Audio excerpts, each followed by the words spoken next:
south, east and west, throughout England and much of Europe, following the liverbird. Cafes and breweries, restaurants and bars, even a hotel or two on this pan-European odyssey.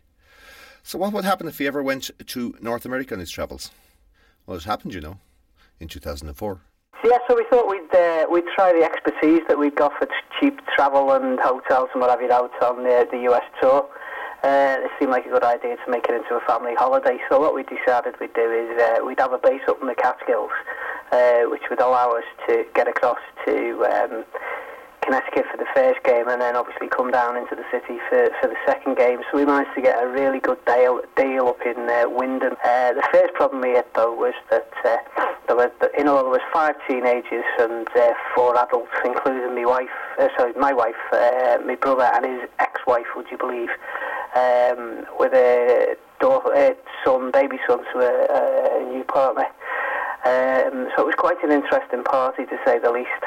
We booked the first part of the trip through Ryanair, and then the second part from Dublin was going to be with Aer Lingus. Of course, what we'd not catered for was the fact that the weight allowances in the bags were completely different. So cue a situation at Dublin Airport where there's this huge party of Scousers in the middle of Dublin Airport, stripping stuff out of one suitcase and piling it into another so that we could comply with the weight restrictions. For anyone who's travelled to the United States from Ireland, know it's quite a novel process, because you fly from Dublin to Shannon, you get off at Shannon, and you actually go through the passport control and customs for the United States in Shannon, which is a bit of a surreal experience if you've not done it before. So there we are, all lined up, and my brother's got this part of his party, which is his 2 kids, one of his daughter's friend, and then his ex-wife and his ex-wife with her son.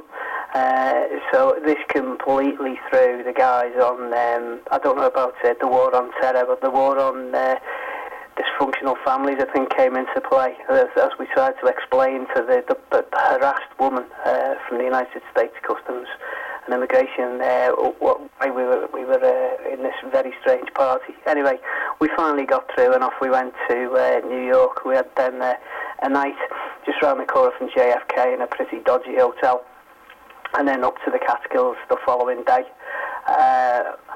And what we didn't know was that the whole village was or town was expecting us, because my ex-sister-in-law had sent a stroller, as you call them over there, in advance.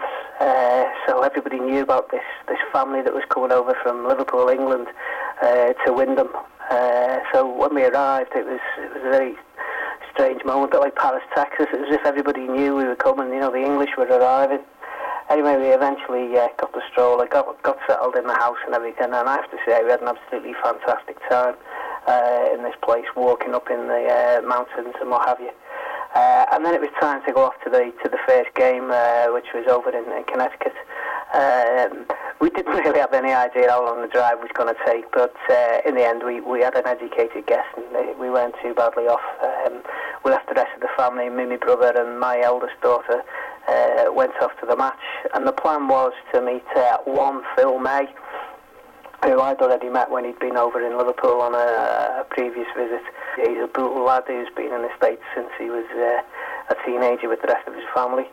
Anyway, we eventually got to meet Phil in East Hartford outside the stadium, and the beer was flowing nicely. There was a reasonable crowd, but it was just such a surreal experience watching a match in this college American football stadium. I've seen Liverpool play in some places, but never in an American football stadium before. Liverpool went on to win the game early, and it was, although I didn't meet all the characters from New York, we did bump into a few people. And then after the game, the plan was we were going to drive back, but Phil May managed to convince us to stay, and we all bunked into a place with Phil, a motel where Phil was staying.